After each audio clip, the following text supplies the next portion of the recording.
नमस्कार, मेरा नाम सुधीर राउटी है और आज मैं आप सब लोगों के लिए एनटीएससी एग्जाम के बारे में पूरी इंफॉर्मेशन देने वाला हूँ कि एग्जैक्ट एनटीएससी एग्जाम क्या होती है, उसमें कैसा पैटर्न आता है, अगर उसको क्रैक करना है तो हम कैसे क्रैक करेंगे। तो ये सारी चीजें हम क्या करने वाले हैं, डिस्कस करने वाले हैं। ठीक है, सो स्टार्ट करते हैं हम लोग। सबसे पहले इसमें हम क्या क्या पॉइंट्स कवर करने वाले हैं ये देख लेते हैं। फर्स्ट पॉइंट हम कवर करेंगे इंट्रोडक्शन, उसके बाद बैकग्राउंड, उसके बाद एनटीएससी में सिलेक्शन प्रोसेस कैसी होती है, उसके बाद हम देखेंगे ऑब्जेक्टिव्स एंड ड्रॉबैक्स, मतलब एनटीएससी देने के ऑब्जेक्टिव्स भी है और ड्रॉबैक्स भी है, तो हम ये दोनों देखने वाले हैं। उसके बाद हम देखने वाले हैं कि एडवांटेजेस क्या है, प्रिपरेशन स्टेप्स क्या है, प्रिपरेशन कैसा करना है, आपको एनटीएससी देके एक्सपीरियंस क्या आने वाला है कि आप उसमें से क्या लेंगे, आपको क्या एक्सपीरियंस आने वाला है। ठीक है, और सबसे लास्ट में हम देखने वाले हैं कि कंक्लूजन्स क्या क्या निकलने वाले हैं। So we start with the introduction. अभी एनटीएससी मतलब नेशनल टैलेंट सर्च एग्जामिनेशन, ये जो एग्जाम है ये सबसे ओल्डेस्ट एग्जाम है। ठीक है, इसके बारे में हम आगे चल के बात करेंगे कि ये एग्जाम कब शुरू हुई थी, कैसे हुई थी। ठीक है, और ये सिर्फ 10th स्टैंडर्ड के स्टूडेंट्स के लिए है। अभी जो प्रेजेंट सिनेरियो है तो उसमें हम 10th स्टैंडर्ड के बच्चे सिर्फ ये एग्जाम दे सकते हैं। इस एग्जाम का जो मेन इंटेंशन है वो इंटेंशन क्या है, to identify and encourage the brilliant students. मतलब हमें क्या करना है, आइडेंटिफाई करना है कि जो ब्रिलियंट स्टूडेंट्स है वो उनको आइडेंटिफाई करके क्या करना है, एनकरेज करना है कि तुम कर सकते हो, आपके लिए ये बहुत बड़ी अपॉर्चुनिटी है।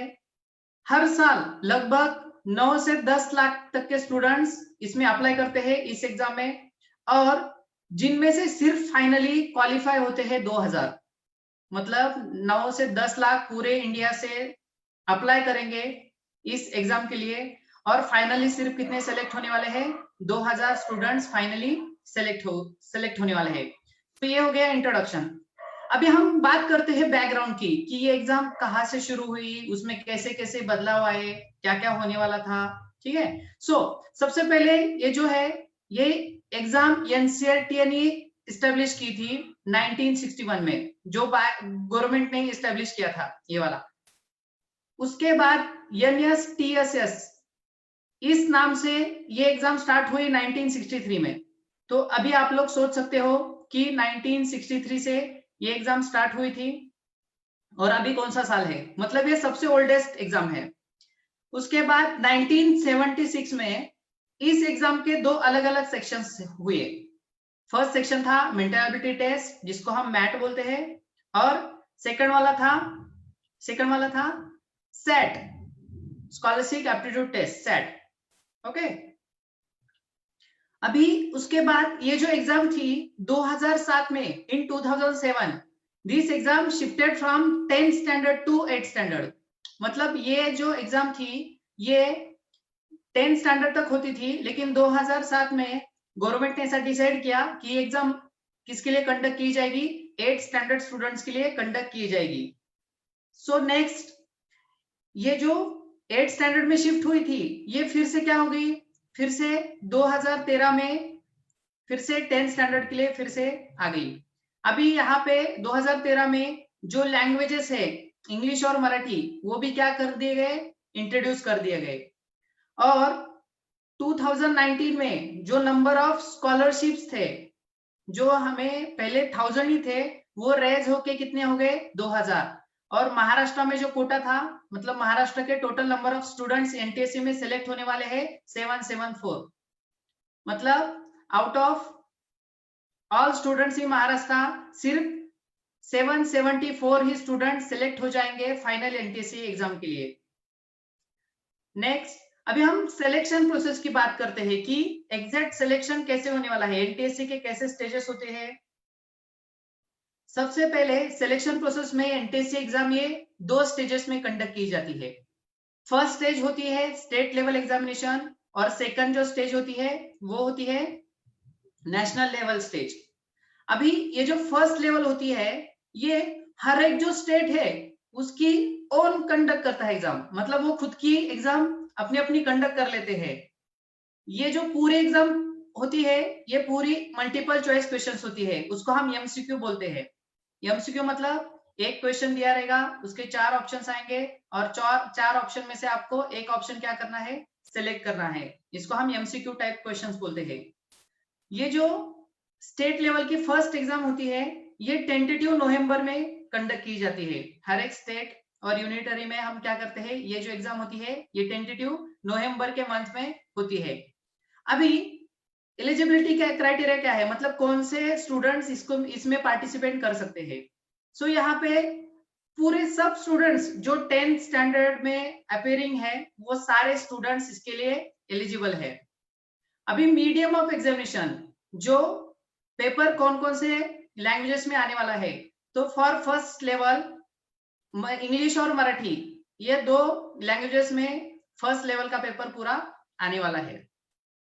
अभी जो फर्स्ट पेपर होगा तो उसमें पेपर पैटर्न कैसा आएगा, सबसे पहले पेपर 1 एंड पेपर 2 ऐसे 2 अलग अलग पेपर एनटीएससी फर्स्ट लेवल के लिए प्रिपेयर किए जाते हैं। फर्स्ट जो पेपर होता है वो होता है मैट, उसको हम बोलते हैं मेंटल एबिलिटी टेस्ट। उसमें टोटल क्वेश्चंस होते हैं 100 एंड मार्क्स होते हैं 100। Total questions 100, total marks 100। एक क्वेश्चन एक मार्क्स के लिए है और उसमें जो टाइम अलोकेट किया है वो है 20 मिनट्स। यहाँ पे 20 मिनट्स 120 मिनट्स अलोकेट किए हैं पेपर फर्स्ट के लिए, मतलब ये 2 घंटे पूरा पेपर चलने वाला है। उसके बाद पेपर 2 जो होता है, ये रेगुलर स्कूल सिलेबस के सब्जेक्ट्स है। ध्यान से सुनिए मैं जो बात कर रहा हूँ, क्योंकि ये रेगुलर स्कूल सिलेबस है। ये जो हम एनटीएससी की बात कर रहे हैं ये 10th स्टैंडर्ड में है। अभी बहुत सारे पेरेंट्स और स्टूडेंट्स के मन में ये क्वेश्चन है कि सर ये 10th में क्यों, क्योंकि हमारा बोर्ड एग्जाम है, हमारा सीबीएसई है, स्टेट बोर्ड का इतना इंपॉर्टेंट एग्जाम है और आप ये एनटीएससी के बारे में इंफॉर्मेशन दे रहे हैं। तो अभी ये सेंट्रल गवर्नमेंट ही कंडक्ट करती है, तो उनके कुछ इंटेंशन हो गए कि ये एग्जाम क्यों रखी है हमने 10th में, इसके क्या वजह है। सो बेसिकली देख लीजिए आप, जो सैट पेपर रहता है पेपर 2, उसको हम स्कॉलस्टिक एबिलिटी टेस्ट बोलते हैं, उसको सैट बोलते हैं। सो सैट में कौन कौन से सब्जेक्ट कवर होते हैं, यहाँ पे साइंस कवर होता है 40 मार्क्स के लिए, एसएसटी कवर होता है 40 मार्क्स के लिए, और जो मैथमेटिक्स है वो 20 मार्क्स के लिए। मतलब ऑलमोस्ट जो भी इंपॉर्टेंट सब्जेक्ट्स है, science, maths and SST, already आपका कवर हो जाता है सिलेबस। वो रेगुलर स्कूल सिलेबस ही है, अलग कुछ नहीं है। मतलब यहाँ पे भी 100 क्वेश्चंस आएंगे, 100 मार्क्स आएंगे, और इसके लिए कितना मिनट टाइम है हमारे पास, 120 मिनट्स इसके लिए हमें सॉल्व करने के लिए दिए हैं। मतलब 100 क्वेश्चंस एंड 120 मिनट्स, मतलब अराउंड 70 सेकंड्स में आपको एक क्वेश्चन आराम से सॉल्व करना है। इसके कैलकुलेशंस हम बाद में देखने वाले हैं कि कैसे कैलकुलेशंस करने हैं। अभी यहाँ पे एक इंपॉर्टेंट पॉइंट है कि ये 2 पेपर में अलग अलग क्वालिफाइंग मार्क्स है। मतलब आप ऐसा नहीं कि आप एक पेपर में टॉप करोगे और एक पेपर में कम मार्क्स, ऐसा नहीं चलेगा। आपको दोनों भी पेपर्स में क्या करना है, आउट ऑफ मतलब जितने भी क्वालिफाइंग मार्क्स है वो क्वालिफाइंग मार्क्स लाने हैं। मतलब अलग अलग इन दोनों का क्या है, इन दोनों पेपर्स का अलग अलग क्वालिफाइंग क्राइटेरिया है। नेक्स्ट, अभी ये सिलेक्शन प्रोसेस में स्टेज 2 जो नेशनल लेवल के एग्जाम होती है, उसके बारे में हम लोग देखते हैं। अभी सबसे पहले जो स्टेट से सेलेक्ट होते हैं फर्स्ट स्टेज में बच्चे स्टूडेंट्स, वो सेकंड स्टेज के लिए क्या होते हैं, एलिजिबल होते हैं। मतलब उसमें फर्स्ट स्टेज में जो भी मिनिमम क्वालिफाइंग मार्क्स है उतने आने के बाद बच्चे जो है वो सेकंड स्टेज के लिए क्या करते हैं, वो सेकंड स्टेज दे सकते हैं। अभी यहाँ पे जो मार्किंग स्कीम है, तो ये ऑलरेडी हमने देखी है कि हर जो क्वेश्चन है वो कितने मार्क्स के लिए है, 1 मार्क्स के लिए है। अभी यहाँ पे एक बहुत इंपॉर्टेंट पॉइंट है कि यहाँ पे निगेटिव मार्किंग दोनों भी स्टेजेस में नहीं है। ये बहुत ही इंपॉर्टेंट पॉइंट है। क्या होता है कि दोनों स्टेजेस में पहले एक टाइम में इसमें निगेटिव मार्किंग थी, लेकिन अभी दोनों भी स्टेजेस में निगेटिव मार्किंग नहीं है। कुछ साल पहले निगेटिव मार्किंग सेकंड स्टेज में इंट्रोड्यूस की थी, लेकिन अभी फिलहाल निगेटिव मार्किंग दोनों भी स्टेजेस में बिल्कुल नहीं है। अभी ये हो गई बात कि सिलेक्शन प्रोसेस कैसी होती है, कि फर्स्ट क्या करना है, हमें फर्स्ट स्टेज देनी है, फर्स्ट स्टेज नवंबर में क्वालिफाई करनी है। जो सेकंड स्टेज होती है वो टेंटेटिव अगले साल के मई मंथ में आती है। मतलब आपके 10th का सिलेबस या पेपर्स ये पूरे खत्म होते हैं फेब में या मार्च में, और उसके बाद आपको पढ़ने के लिए 2 महीने पूरे मिलते हैं। अभी यहाँ पे जो सिलेबस है ये ऐसा प्रिस्क्राइब सिलेबस नहीं है एनटीएससी का, लेकिन टेंटेटिव 9th और 10th स्टैंडर्ड के हम पूरा सिलेबस कंसिडर कर सकते हैं एनटीएससी स्टडी के लिए। अभी जो फर्स्ट स्टेज होती है स्टेट लेवल की, उसमें पूरा आपके स्टेट लेवल का ही सिलेबस आता है। मतलब हमारी जो स्टेट बोर्ड की बुक है तो उसमें से ही क्वेश्चन आएंगे, ऐसा नहीं कि बाहर से आने वाले हैं, ठीक है। और जो सेकंड स्टेज होती है तो वहां पे एनसीईआरटी का पूरा सिलेबस फॉलो किया जाता है 9th and 10th। तो आपको एनटीएससी का पूरा अगर सेकंड स्टेज का प्रिपरेशन करना है तो इसके लिए डेफिनेटली क्या करना पड़ेगा, आपको एनसीईआरटी के बुक्स पढ़ने पड़ेंगे, प्रिपरेशन करना पड़ेगा।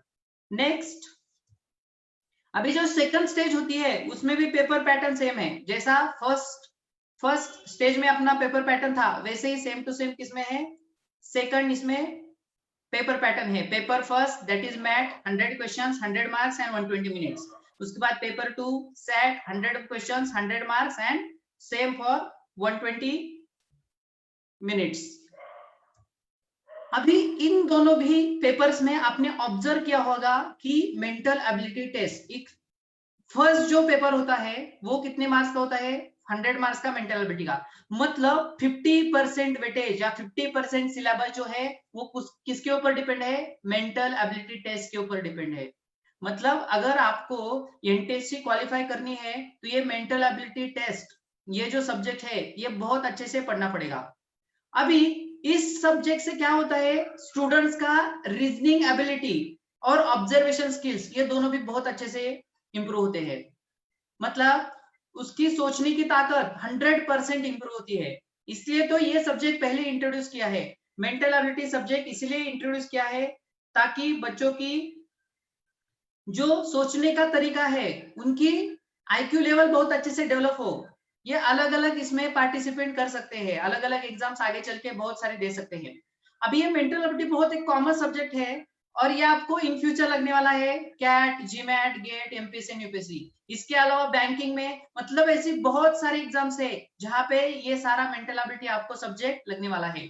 इवन दो अगर कंपनीज कॉलेज में इंटरव्यू लेने के लिए आते हैं, स्टूडेंट्स को सेलेक्ट करना होता है उसके लिए आती है, तो वहां पे क्या है, वहां पे आपकी एप्टीट्यूड टेस्ट ली जाती है। और एप्टीट्यूड टेस्ट मतलब क्या होता है, मेंटल एबिलिटी होता है। मतलब ये सब्जेक्ट सिर्फ आपको 10th तक नहीं लगेगा, ये आपके थ्रू आउट लाइफ लगने वाला सब्जेक्ट है।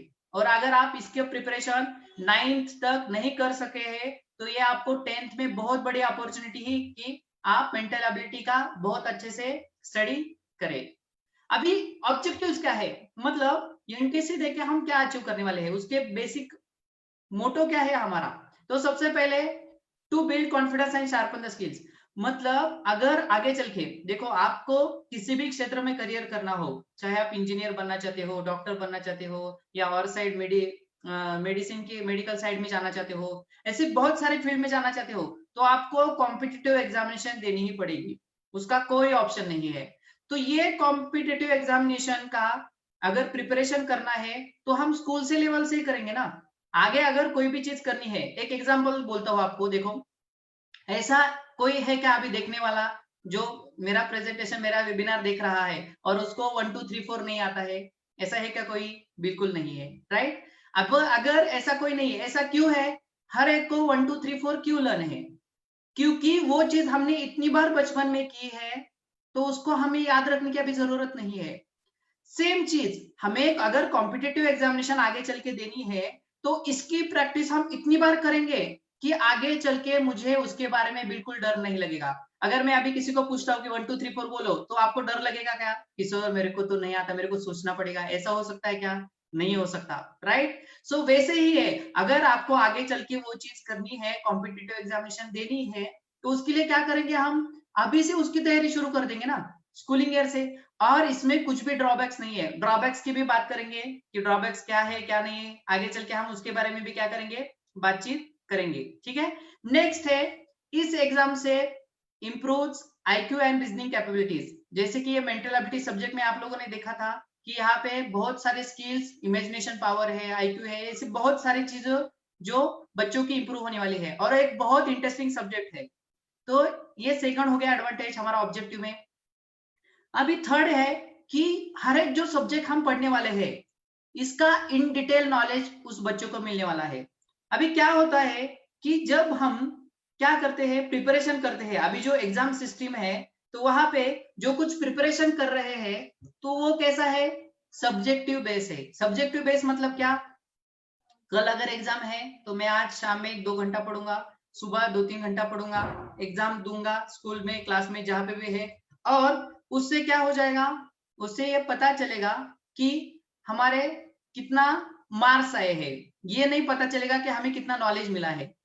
अभी के जो एजुकेशन सिस्टम है इससे हमें सिर्फ मार्क्स और परसेंटेज दिखाई देते हैं, आपको कितना नॉलेज मिल रहा है ये कहीं पे भी क्रॉस चेक नहीं होता है। तो ये क्रॉस चेक कहाँ पे होगा, आपको कॉम्पिटिटिव एग्जामिनेशंस में ये हम क्रॉस चेक कर सकते हैं कि अगर आप कॉम्पिटिटिव एग्जामिनेशन की तैयारी बहुत अच्छे से करते हैं सो इसमें आपको सारे बेसिक नॉलेज क्या हो जाएंगे, बेसिक नॉलेज आपका पूरा क्लियर हो जाएंगे, पूरे इंडिविजुअली अपन सब्जेक्ट उसको अच्छे से पढ़ेंगे। और ये अगर अच्छे से हम लोग सब्जेक्ट पढ़ते हैं तो इसका बहुत बड़ा इम्पैक्ट होता है करियर पे। जब हम करियर डेवलपमेंट की बात करते हैं या 10th के बाद कौन सा करियर डिसाइड करना है, क्योंकि यहाँ पे आपने सिलेबस देखा होगा, यहाँ पे साइंस में फिजिक्स, केमिस्ट्री, बायोलॉजी तीनों सब्जेक्ट कवर होते हैं, मैथमेटिक्स कवर होता है और एसएसटी भी कवर होता है। अगर बच्चा बोल रहा है कि मुझे एमपीएससी यूपीएससी करना है तो उसके एसएसटी के कंसेप्ट कैसे है ये हम क्रॉस चेक कर सकते हैं। अगर उसे इंजीनियरिंग करना है तो मैथ्स और फिजिक्स उसका कैसा चल रहा है, अगर उसको मेडिकल साइड में जाना है तो बायोलॉजी एंड केमिस्ट्री उसका कैसा है।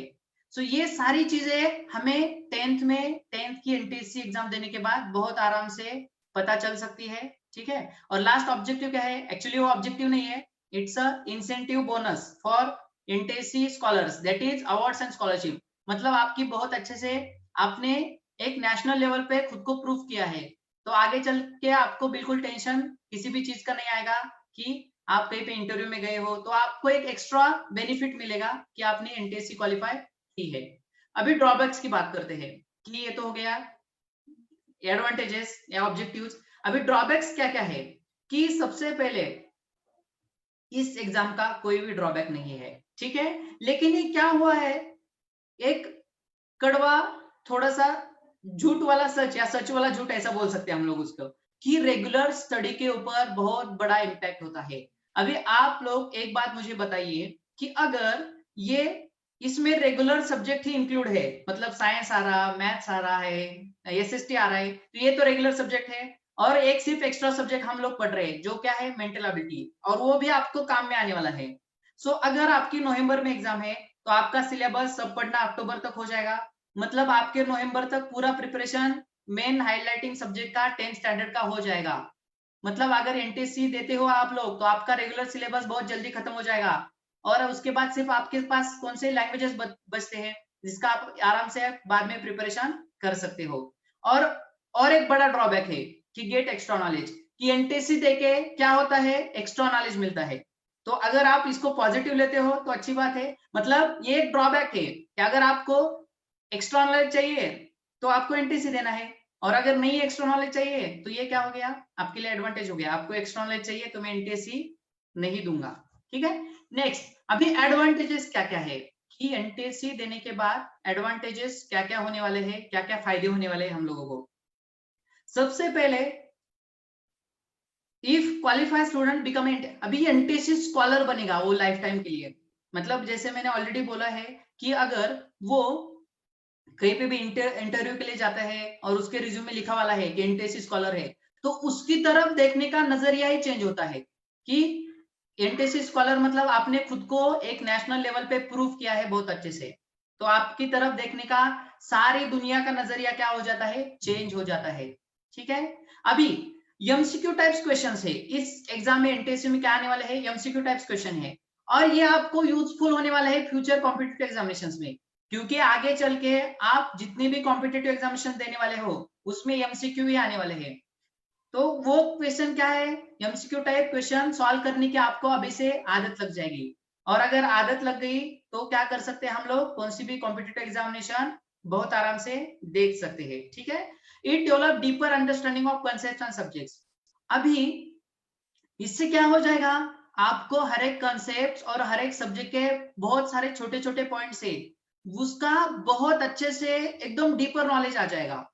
क्योंकि हम जो बोलते हैं कि एजुकेशन, सो एजुकेशन वाला पार्ट जो है कि एग्जैक्ट आपको कितना अंडरस्टैंड होता है, कितना नॉलेज गेन होता है, और उससे आप कितना प्रैक्टिकली उसको इम्प्लीमेंट कर सकते हो। ये सबसे इंपॉर्टेंट चीज है कि प्रैक्टिकल इम्प्लीमेंटेशन। हम बहुत सारी चीजें सीखते हैं लेकिन उसको इम्प्लीमेंट कहाँ करना यही हमको पता नहीं होता है। सो ये सबसे इंपॉर्टेंट चीज है कि हम लोग क्या कर सकते हैं, उसको बहुत अच्छे से इम्प्लीमेंट कर सकते हैं with the help of this competitive examination NTSC. Okay, candidates are ranked at national level. अभी सोचो 9th स्टैंडर्ड तक आपका नेशनल लेवल में कितना रैंक है ये आपने कभी भी चेक नहीं किया है। क्योंकि आगे चल के अगर आप 12th स्टैंडर्ड की बात करते हैं, चाहे नीट रहे, जेई रहे, तो इसमें नेशनल लेवल रैंक दिया जाता है, मतलब ऑल ओवर इंडिया में आप कहाँ पे हो, कौन से रैंक पे हो। लेकिन आपको अगर ये एनटीएससी आप लोग देते हो तो आपको आपका नेशनल रैंक कितना है अभी फिलहाल ये पता चल जाएगा। और अगर आपको नेशनल रैंक आपका पता चलता है, अगर वो कम है तो उसके उसमें इंप्रूवमेंट के लिए बहुत स्कोप है। क्योंकि आप 10th में ही इस एग्जाम की प्रिपरेशन की है तो आपको 11th और 12th ऐसे 2 साल पूरे मिलेंगे कि आपकी कहाँ कहाँ गलतियां हुई है, आपका नेशनल रैंक कौन सा है, तो आपको क्या इंप्रूवमेंट्स करनी है। तो ये सारी चीजें आपको क्या हो जाएगी, फायदे में लेके जाने वाली है नेक्स्ट जो भी कॉम्पिटिटिव एग्जामिनेशन आप लोग देना चाहते हैं इसके लिए। क्योंकि बहुत सारे छोटे छोटे पॉइंट्स हैं जो ये सारे कॉम्पिटिटिव एग्जामिनेशन में हर एक को फेस करने पड़ते हैं। तो इसका प्रिपरेशन अगर आप जल्दी करोगे तो आप जल्दी उसमें सक्सेस पा सकते हो। अगर आप लेट करोगे तो आपको सक्सेस मिलने के लिए भी लेट ही हो जाएगा, ठीक है। और जो टॉप 2000 एनटीएससी स्कॉलर्स है उनको क्या मिलने वाली है, स्कॉलरशिप मिलने वाली है। मतलब उनकी पीएचडी तक उनको स्कॉलरशिप मिलती है। अभी सबसे पहले अगर आप 11th 12th में पढ़ रहे हैं तो आपको पर महीने 1250 रुपया पीएम पर मंथ मिलने वाला है, और ये आपके डायरेक्ट अकाउंट में ट्रांसफर हो जाएगा, ठीक है। मतलब आपको पॉकेट मनी घर से लेने की जरूरत नहीं पड़ेंगे, यू आर नाउ इंडिपेंडेंट, ठीक है। अगर आप ग्रेजुएशन और पोस्ट ग्रेजुएशन कर रहे हैं तो उसमें आपको 2000 पर महीना मिलेगा, ठीक है। और अगर आप पीएचडी डिग्री कर रहे हो तो 4 साल तक जैसे यूजीसी के नॉर्म से उसके हिसाब से आपको क्या मिल जाएगा, स्टाइपेंड मिल जाएगा। ये सारे पॉइंट्स हो गए एडवांटेजेस ऑफ एनटीसी। अभी सबसे इंपॉर्टेंट बात ये क्या है, बहुत ही इंपॉर्टेंट है कि सर एनटीएससी का प्रिपरेशन कैसा करना है, राइट। कि ये तो पता है कि सर हमें पता चल गया कि हमें एनटीएससी देनी है, लेकिन कैसे करें, प्रिपरेशन कैसे करें उस एग्जाम का। तो सबसे फर्स्ट पॉइंट है डिटेलिंग द एग्जाम। मतलब आपको एग्जाम के बारे में पूरा सर्च करना है, पूरा उसका क्या सिलेबस है, कौन से चैप्टर आते हैं, वेटेज कितना है, पैटर्न कैसा आता है, कब एग्जाम होती है, उसके टेस्ट कुछ अवेलेबल है क्या, प्रीवियस क्वेश्चन पेपर मिले हैं क्या, प्रीवियस क्वेश्चन पेपर देख लो। तो उसका डिटेलिंग मतलब सारे डिटेल्स निकालेंगे, ये फर्स्ट स्टेप हो गई कि आपको सारी डिटेलिंग निकालनी है एनटीएससी के बारे में। सेकंड है कि आपको स्टडी मटेरियल देखना है कि आप स्टडी कहाँ से करोगे, ये बहुत इंपॉर्टेंट पॉइंट है।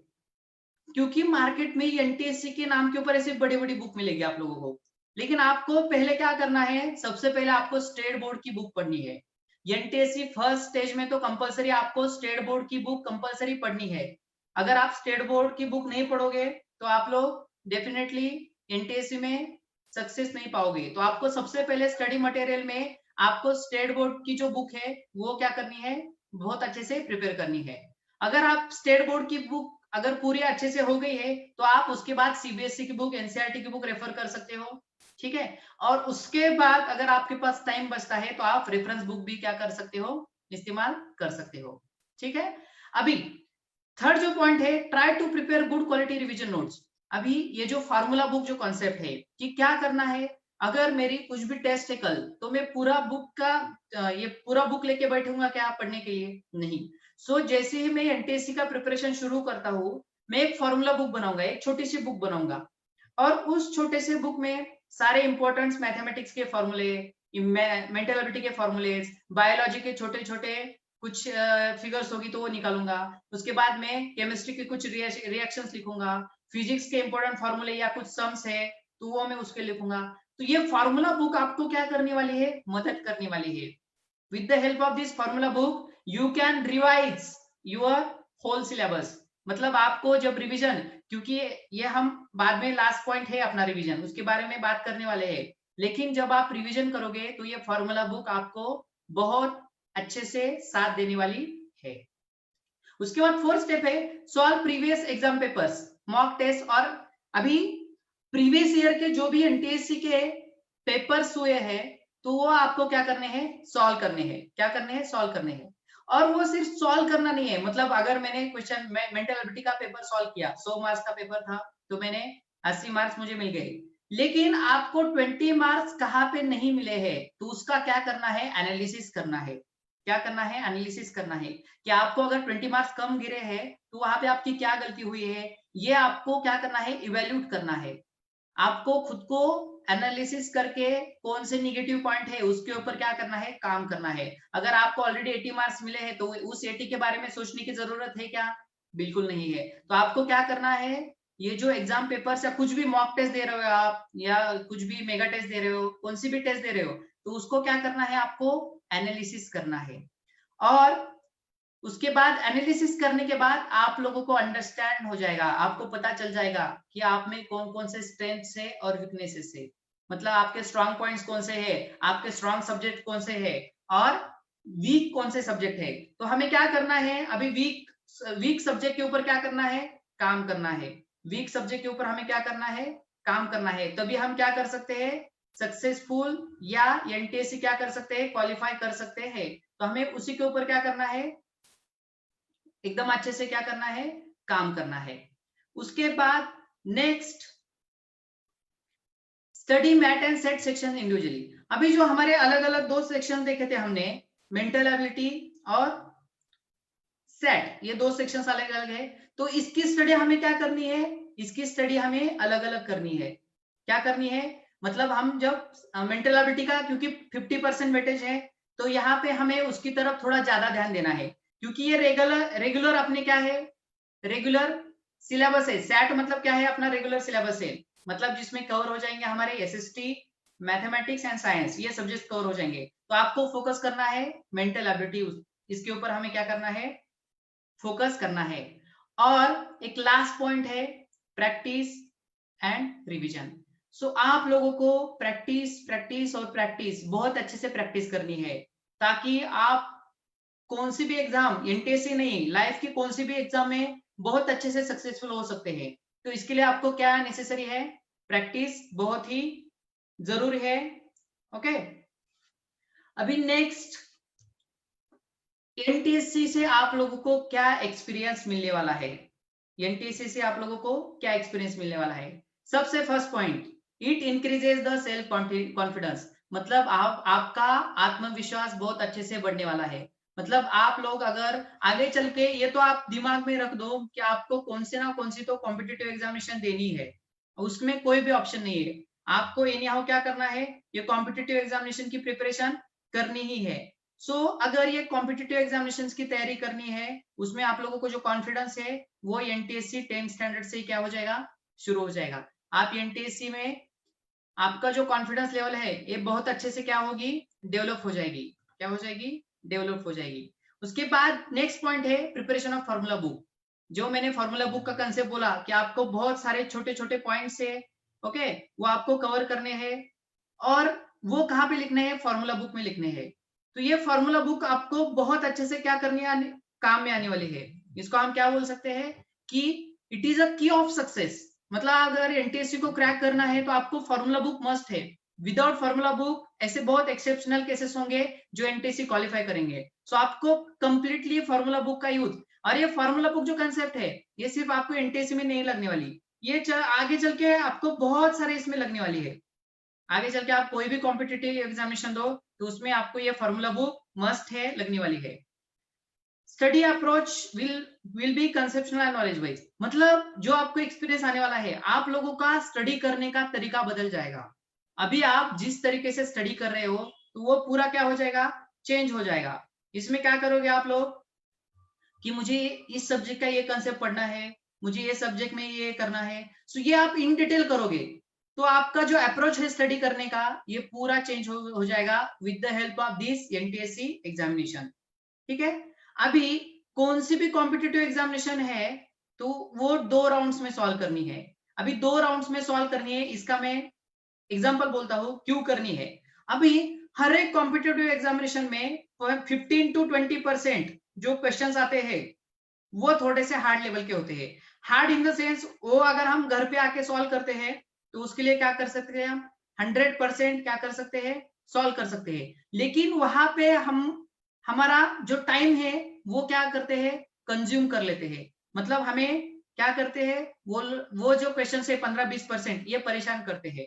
सो हमें क्या करना है, जब हम एनटीएससी का या कोई भी कॉम्पिटिटिव एग्जामिनेशन का पेपर दे रहे हैं तो हमें जो क्वेश्चन अभी टेंटेटिव 70 सेकंड में एक क्वेश्चन सॉल्व करना था, तो अगर 70 सेकंड में मेरा क्वेश्चन सॉल्व करना नहीं हो रहा तो मैं उसको कुछ तो रिव्यू के लिए स्टार मार्क करूंगा और वो क्वेश्चन क्या करूंगा, मैं स्किप कर दूंगा, उसको मैं सॉल्व करूंगा नहीं।